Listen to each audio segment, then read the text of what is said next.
You find a perfect deal, you know you're never gonna go see it again, but you can't pull the trigger because your own property hasn't sold yet. That's the worst feeling. You are sitting on equity, waiting, ready to move, but the timing is off. The seller wants to close now. Construction costs are moving now, but you are stuck in waiting for escrow on something that's dragging its feet. That's exactly why this strategy matters. The reverse and improved 1031 exchange is how you buy first, build fast, and still defer your taxes. You don't wait. You control the timing. You move when the market moves, and you make the tax law work for you instead of against you. So let's get straight into it. The One Big Beautiful Bill Act that passed in 2025 completely changed the game and brought back 100% bonus depreciation for property acquired after January 19, 2025. That means if you buy or build after that date and put in service after July 4th, 25, you can write off the entire cost in the year it placed in service. And they added something new. Section 168N is basically the production property rule. If you are converting or improving industrial, manufacturing, or storage type building, you can expense the whole thing, all the build out, all the system, as long as construction starts after January 1925, which you probably qualify, right? And it's placed in service before January 1st, 2031. That's the opportunity. The old way forces you to sell fast and buy, but the smart way, the 26th way, is to buy fast, build while bonus is alive, and then sell your own property later while deferring your gain to a 1031 exchange. Let me show you exactly how that works. Say it's April 26th. You got an all strip center you brought in 2019 worth about $3.8 million. You got roughly 2 million of gains sitting there appreciating plus depreciation recapture. You are ready to let it go, but you just found a $6 million flex industrial property that's perfect for conversion. So light manufacturing, storage, whatever. It's exactly what you've been looking for. But the seller, they want to close now. If you wait, it's gone. So you do a reverse 1031. Here what that means. So instead of selling first, you buy the new property now because the IF doesn't let you hold both property at once. You use something called an exchange community accommodation title or an EAT, so that entity holds the title temporary while you control everything behind the scenes. You fund it, you direct improvements, you are in charge. You just can't hold legal title yet. Then you got 180 days to sell your own property. That's your window. Now, why that property is packed?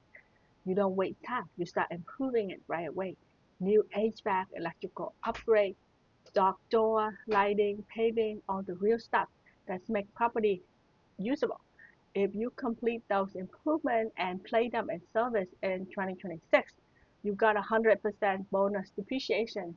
And when the old property sells, that gain gets deferred through the exchange. So what just happened? You defer your own gain, you roll up your new improvement, and you move when the opportunity was hot. Now let's talk real numbers. You sell your old strip center for 3.8 mil. You got 2 mil in gain. You buy 6 mil flex property and drop 1.8 mil in improvement in 26. So those improvements started after January 1925 and they was playing service after July 4th, 25. So they qualified for full expensing. So that's 1.8 million of your taxable income. At the same time, you just defer $2 million gain. That's a clean sweep. Now, this isn't some loophole or fancy trick.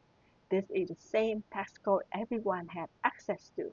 You're just using it in a smarter order because the difference between selling first and buying first is the difference between chasing you and controlling them.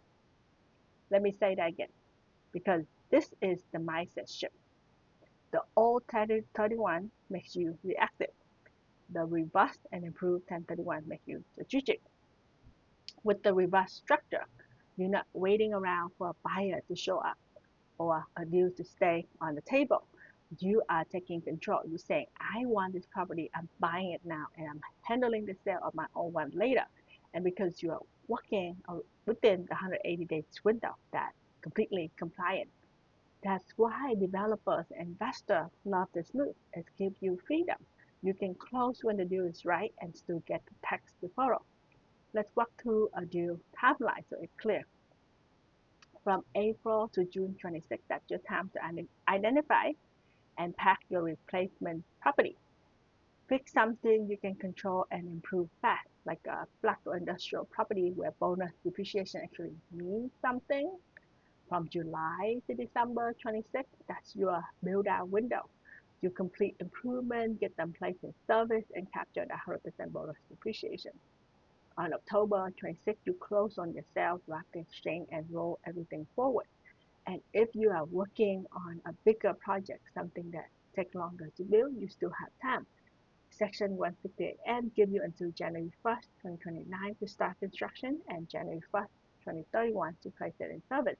That's a 6-year runway to plan, build, and expand everything. Now let's go a little deeper into why this combination is so powerful. When you combine 1031 exchange with bonus depreciation, you are stacking up benefits.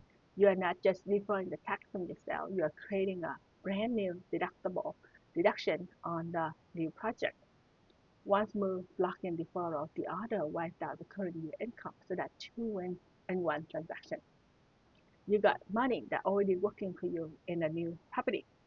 Deduction that offset your income and tax you didn't have to pay this year. That's how the big players do it. They don't just sell and buy. They sell, buy, improve, and accelerate. That is why the timing of 26 is so special because the 100% bonus window is open again and it's lined up perfectly with the 180 days of 1031 timeline. So you can literally buy, improve, and sell all inside one cycle, like one tax year, and come out with deferred gain and fresh off write up. Now, just to make sure you don't mess it up, here are something you need to be pay attention to. The property you exchange into must be real property, house, and a business or investment. The EAT must be a separate entity, not your own LLC. The improvement have to be completed and placed in service before the exchange wrap, and your contract have to light up. Nothing binding before January 19, 2025 if you want the bonus. If you stay inside those lines, you are golden. So let's recap because I want you to walk away. Remember this. Step 1, buy first. Don't wait for your new sale. Pack the new property with an EAT and take control. Step 2, build fast. Use the bonus window. Get the improvement and service. Step 3, sell your own property inside 180 days and defer the gain. Buy first, build last, build defer. That's the move. That's how you stay ahead while everyone else is waiting for the stars to align. You are not in the mercy of the market anymore. You are setting the pace. You're deciding when to buy, when to build, and when to sell. And you are using the tech code to make every dollar stretch further. That's how the best developers play the game.